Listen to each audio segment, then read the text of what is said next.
میرا سوال یہ تھا کہ یہ ساری جو قرآن پڑھنے سے محسوس ہوتا ہے کہ جو جانوروں کے بارے میں، جانوروں کی جان لینے کے بارے میں بہت زیادہ حساسیت ہے، اور جو کہ سمجھ آتی ہے، لیکن جو ہم دیکھتے ہیں، جو ہم کھانے کھاتے ہیں وہ بھی جاندار سورسز سے ہی آتے ہیں، ایک طرح سے ہیں نباتات لیکن وہ بھی جاندار ہیں.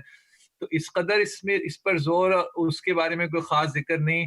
اس سے ہماری کوئی، اس کے پیچھے کوئی بڑی حکمت ہے کہ ہم ان چیز ہمارے لیے تو دونوں ہی خوراک کا ہی ذریعہ نظر آتے ہیں دیکھنے میں، لیکن ان میں کوئی فنڈامنٹل فرق ہے جو اس پہ اتنا زور ہے اور وہاں پہ کوئی ذکر بھی نہیں ہے؟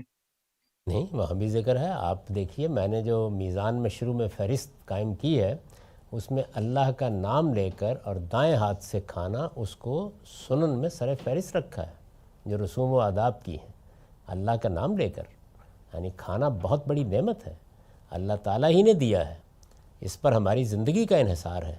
اس وجہ سے وہاں پر بھی اس بات کو ایک سنت کے طور پر قائم کیا گیا ہے. یہاں صرف فرق یہ واقع ہوا ہے کہ آپ ایک حرمت کو پامال کر رہے ہیں، جان.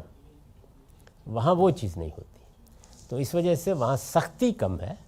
یعنی اللہ تعالیٰ کے دین میں اس چیز کا لحاظ رکھا جاتا ہے کہ کون سی چیز کو استحباب کے درجے میں رہنا ہے، پسندیدہ ہے، ترغیب دی جائے گی. وہاں بھی دی گئی ہے، ایک سنت قائم کی گئی ہے. تمام انبیاء کے ہاں اس کا لحاظ رکھا گیا ہے.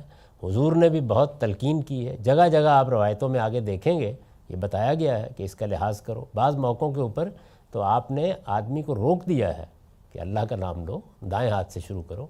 تو یہ سب چیزیں بہت تاکید سے بیان ہوئی ہیں. تاہم یہ تاکید اس درجے کی نہیں ہے کہ اگر آپ نہ کریں تو حرام ہو جائے.